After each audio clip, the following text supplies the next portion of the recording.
This is the Climate Story Project, where we share real stories about how climate change is shaping our lives. Stories that connect us, stories that move us to act. This is a project of the New York Climate Exchange, a nonprofit organization that's accelerating climate solutions through our unique partnership model and climate campus on Governor's Island. In each episode, you'll hear voices from different places and walks of life in our growing archive of personal climate stories, so that we can remember, reflect, and respond together. The story you're about to hear is from Elizabeth Blaney. Elizabeth is a member of the Southeast Queens Resident Environmental Justice Coalition. She's a leader on a local groundwater community science project as part of the Thriving Earth Exchange at the American Geophysical Union, a partner of the New York Climate Exchange.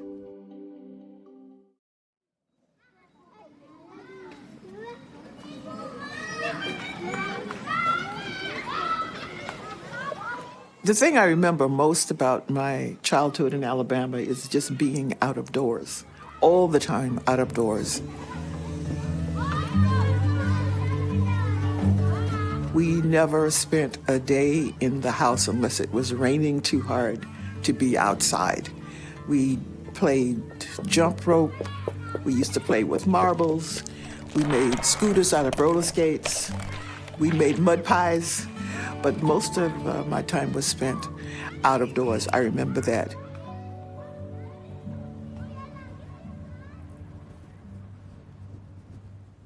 And what I've come to realize, and I still have family in Alabama that I go to visit regularly, and I notice the kids are never outside playing the way we were. You never see kids outside, throwing the ball or jumping rope or doing any of the things that I did when I was a kid. And their parents were saying, oh, it's just too hot. It's too hot for them to be out. And I've come to realize that that's one of the impacts of the change in climate.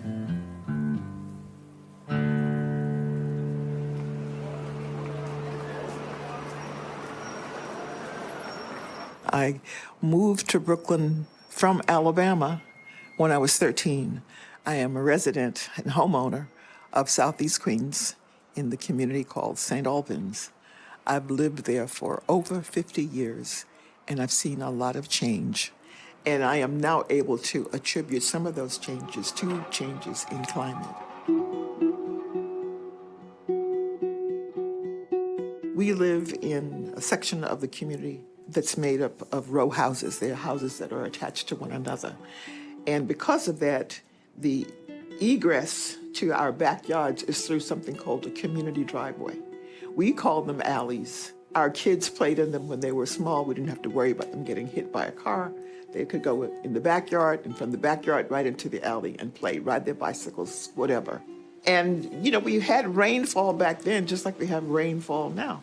But what we didn't have, that we have now, is intense, heavy rainfall over periods of time that have created ponding conditions, and those ponding conditions have led to flooding in our backyards, and in some instances, flooding in our basements.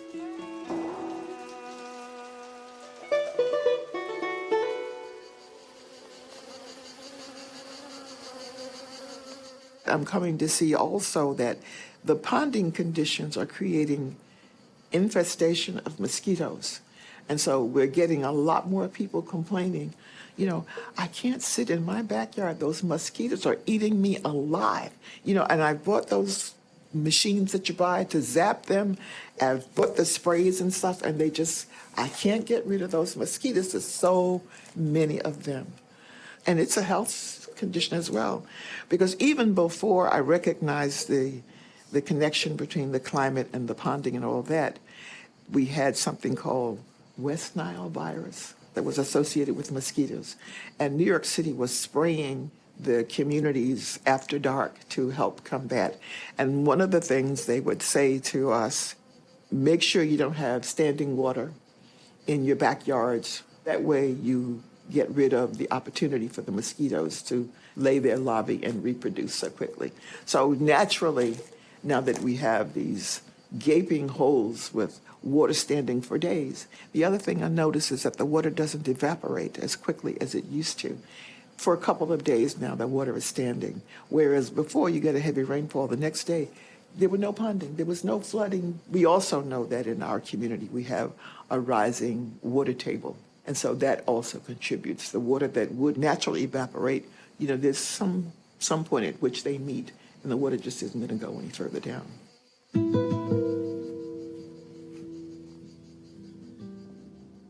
We are a small little community association. We are consisted of right now of about 6 blocks of homeowners. So we've been working with the government, looking for solutions to the problem. The primary response to us is that the community driveways are privately owned. You own them. Your deed says that where the intersection meets in the middle, you and that neighbor across from you own that, and it's your responsibility to maintain it. And yes, those driveways do need to be maintained.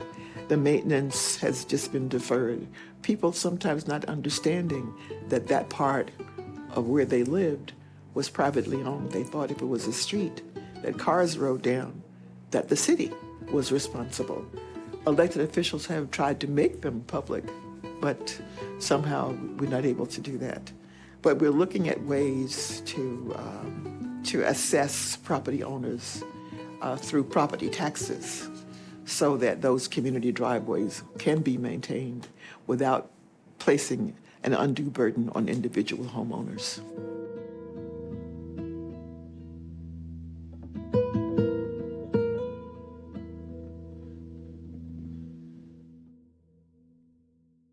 One of the ways we have attacked our problem with the community driveways, we've started a fundraising campaign, and we've partnered with a recycling company. And so we have little flyers out that say, rebuild our community driveways a nickel at a time. And so we are asking everybody in the neighborhood, instead of putting your bottles, your redeemable bottles and cans into the garbage can, turn them into the recycling center and say they're for the Community Block Association. And that way we can raise more funds to repair our driveways. We have a lot of waste stations in our neighborhood, and so that has contributed to an increase in asthma amongst our children. And we are a part of a larger organization that is looking at where these places are sited and why they're so close to residential areas and what we can do about it.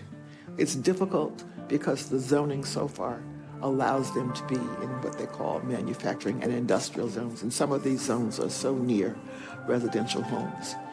There's a new legislation in New York City which relaxes a lot of the zoning rules, but it also makes it possible for all kinds of things to be in residential areas that we also don't want.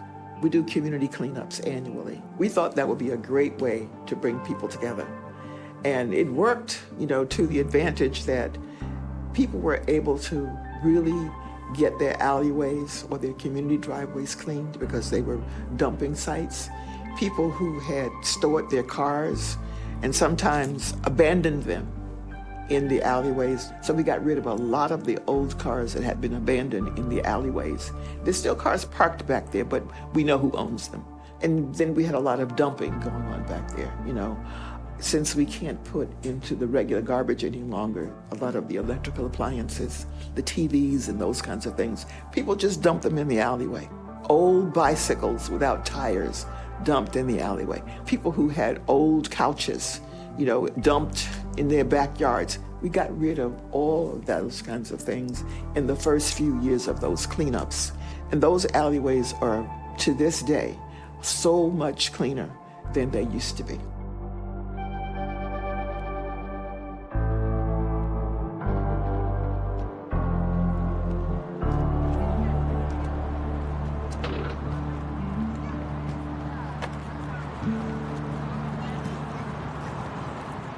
I never associated a lot of the issues that we're facing with climate action. There were other things that were responsible for them. And I think what's really important is that people understand that it really does affect all of us, one way or another. We may not see it immediately, just talking to one another, just sharing the fact that the mosquitoes are a problem, or the ponding water is a problem, or I can't bring my car back here because it's flooded. Those are the kinds of things I think that make a difference. And I think it also helps people to understand that, it's not just one or two of us who are affected by this situation, but it really is all of us.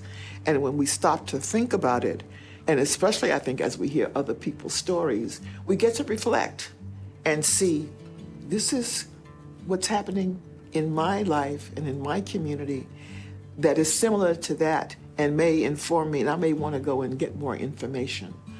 So there's all kinds of ways, I think, for people to become informed about climate change. And it does make a community stronger, because the more people who understand, the better it is to fight for whatever measures we need to in order to implement and make change.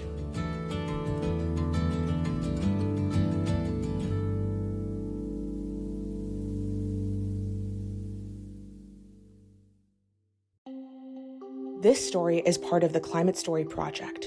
To find more stories and learn more about the New York Climate Exchange, visit nyclimateexchange.org and follow us on LinkedIn and Instagram. This episode was produced by Kylie Miller. Thanks for listening.